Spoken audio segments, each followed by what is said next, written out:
Morning. हम लोग पढ़ रहे थे अध्याय आप लोगों का 7 व्यापार और भूमंडलीकरण। तो उसमें आप लोगों का अगला टॉपिक है विश्व बाजार का स्वरूप और विस्तार। विश्व बाजार का स्वरूप यानी विश्व बाजार का स्वरूप क्या था। देखिए, जब औद्योगिक क्रांति हुई 18वीं शताब्दी में, तो उस समय औद्योगिक क्रांति का आपको केंद्र था इंग्लैंड, और इंग्लैंड में वाष्प इंजन चलते थे। वाष्प इंजन यानी भाप से इंजन चलते थे और उसी मशीनों के द्वारा उत्पादन होता था। हमने देखा भी है कि सबसे पहले रेलवे में भाप इंजन का ही आविष्कार हुआ था, जेम्स वाट ने किया था इंग्लैंड में। यानी भाप से चलने वाले इंजन थे और वही रेलवे चलती थी, जिसमें आपको कोयले का इस्तेमाल किया जाता था भाप बनाने के लिए। उसी तरह और भी मशीनों का निर्माण हाथ से संचालित होने वाले का जो निर्माण हुआ, आविष्कार हुआ। यानी उस समय जो मशीन चलते थे वो हाथ से चलते थे। तो भाप से जब चलने लगे मशीन, तो उस समय निर्माण जो उत्पादन हुआ वो तेजी से हुआ। उत्पादन जब तेजी से हुआ तो उसके लिए आपको कच्चे माल की भी आवश्यकता पड़ी। कच्चे माल की आवश्यकता पड़ी तो कच्चे माल की आवश्यकता पड़ी तो कच्चे माल के लिए इंग्लैंड ने यूरोप के कई देश, एशिया में भारत या और भी अफ्रीका के कई देश, दक्षिण अमेरिका के कई देशों में इन्होंने जाना शुरू किया कच्चे माल के लिए। और जब ये लोग कच्चे माल के लिए वहां पे गए तो कच्चे माल के अलावा इनको एक बड़े बाजार भी मिला जो इनके मालों को खपत भी हो सके। तो धीरे धीरे ये अपने माल को उत्पादन करने के लिए और कच्चे माल की आवश्यकता और बाजार के लिए ये विश्व के सारे क्षेत्रों में चले गए और धीरे धीरे वहां पर अपना निवेश करने लगे, पूंजी निवेश लगाने लगे। वहां पर बैठते जैसे इनको कच्चा माल मिलता चाहिए था, उसके लिए ये लोग वहां पर कृषि में पूंजी लगाया। वहां पर चाय, कहवा, कोयला उत्पादन, इन सारे क्षेत्रों में पैसा लगाना शुरू किया और धीरे धीरे इन्होंने अपना उपनिवेश भी वहां पर कायम किया। इसमें है उपनिवेशवाद। उपनिवेशवाद मैंने आप लोगों को कितनी बार बता चुका है।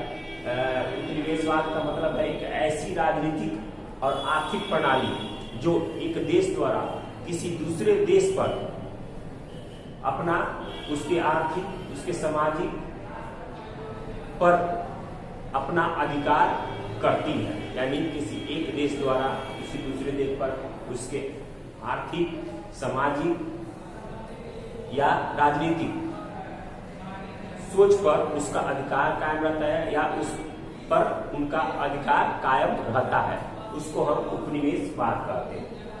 तो धीरे धीरे औद्योगिक क्रांति के बाद जब उत्पादन होने लगा तो इन्होंने कच्चे माल और बाजार की आवश्यकता के लिए ये लोग विश्व के सारे क्षेत्रों में भ्रमण करने लगे, घूमने लगे।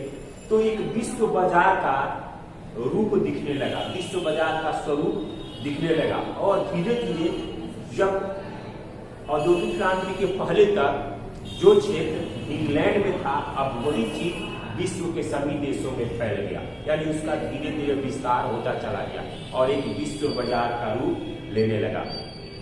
इसमें एक और है आपको गिरमिटिया मजदूर। तो गिरमिटिया मजदूर जब उपनिवेशवाद कायम था तो जितने भी देशों पर उपनिवेश कायम होता था, उस देश के जो श्रमिक थे, मजदूर थे, तो उनको एक खास समझौते के तहत, खास समय के लिए, समझौते के तहत कुछ टर्म के लिए, कुछ समय के लिए वो लोग अपने देश में ले जाते थे काम करने के लिए। उन्हीं लोगों को गिरमिटिया मजदूर कहा जाता था। यानी अगर कहा जाए जैसे भारत में अंग्रेजों का शासन था तो अंग्रेजों ने यहाँ के मजदूरों को एक समझौते के तहत यहाँ से मजदूरों को अपने देश में ले गए कुछ खास काम के लिए। जैसे कृषि काम में वो लोग चाय, गन्ना उत्पादन के लिए वो लोग ले जाते थे, जिसमें Jamaica, Fiji, Trinidad, tobacco, Mauritius आदि देशों में ले जाया गया। उन्हीं मजदूरों को गिरमिटिया मजदूर कहा जाता है। तो इस तरह की भी स्थिति थी। धीरे धीरे मजदूरों को का पलायन भी होता था इस देश से दूसरे देश पर, जिनको गिरमिटिया मजदूर कहा जाता था। और इस तरह मजदूरों के जाने से उत्पादन में वृद्धि या उत्पादन के लिए कच्चा माल, इस तरह से देखते देखते यूरोप इंग्लैंड के द्वारा पूरा विश्व बाजार का एक स्वरूप बन गया और उसका विस्तार होता चला गया। अब यह है विश्व बाजार की उपयोगिता। विश्व बाजार की उपयोगिता भी थी, क्योंकि अगर उत्पादन हो रहा है तो उसको एक कंपटीशन था, तो उसका माल बेचना भी एक अच्छा था। कृषक जो थे वो अपने माल अच्छे से बेच सकते थे, विदेशों में वो सामान जाता था तो उसका अच्छा कीमत मिलता था। तो एक विश्व बाजार भी जरूरी था।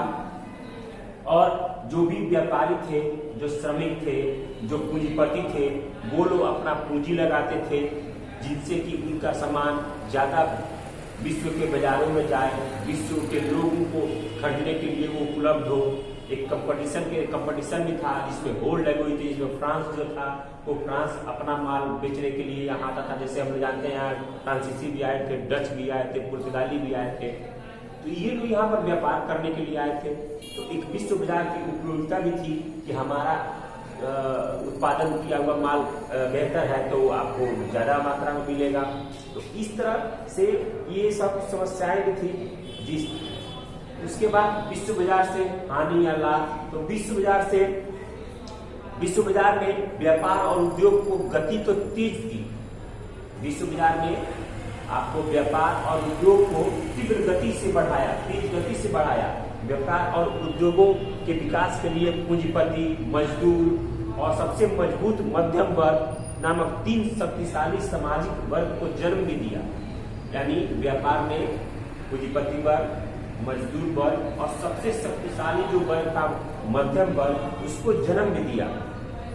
आधुनिक बैंकिंग की व्यवस्था की गई, बैंकिंग का निर्माण हुआ, बैंकिंग की स्थापना हुई जिसमें से पूंजी मिल सके उद्योगों की स्थापना के लिए।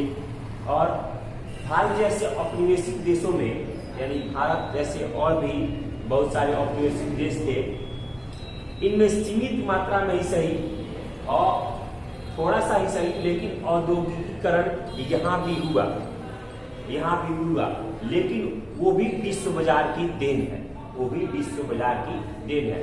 विश्व बाजार के चलते, यानी भारत में अंग्रेज अगर व्यापार करने के लिए नहीं आते तो यहाँ पर उनका उपनिवेश कायम नहीं था। तो कहीं ना कहीं यहाँ पर उन्होंने जो भी विकास किया वो एक विश्व बाजार की देन है। लेकिन कुछ नए नए तरीके भी यूरोप से यहाँ पर आए। जब लोग आए तो उन्होंने नए तरीकों को भी यहाँ पर लाया कि किस तरीके से आपको होगा।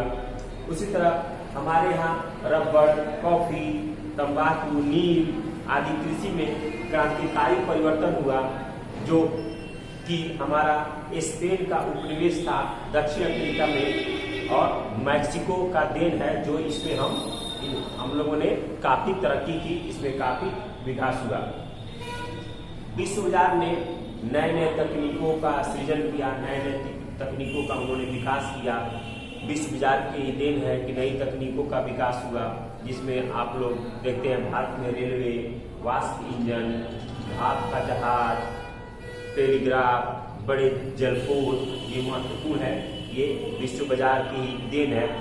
इन तकनीकों से बाजार और उसके लाभ को बाजार और उसके लाभ को कई गुना बढ़ा दिया।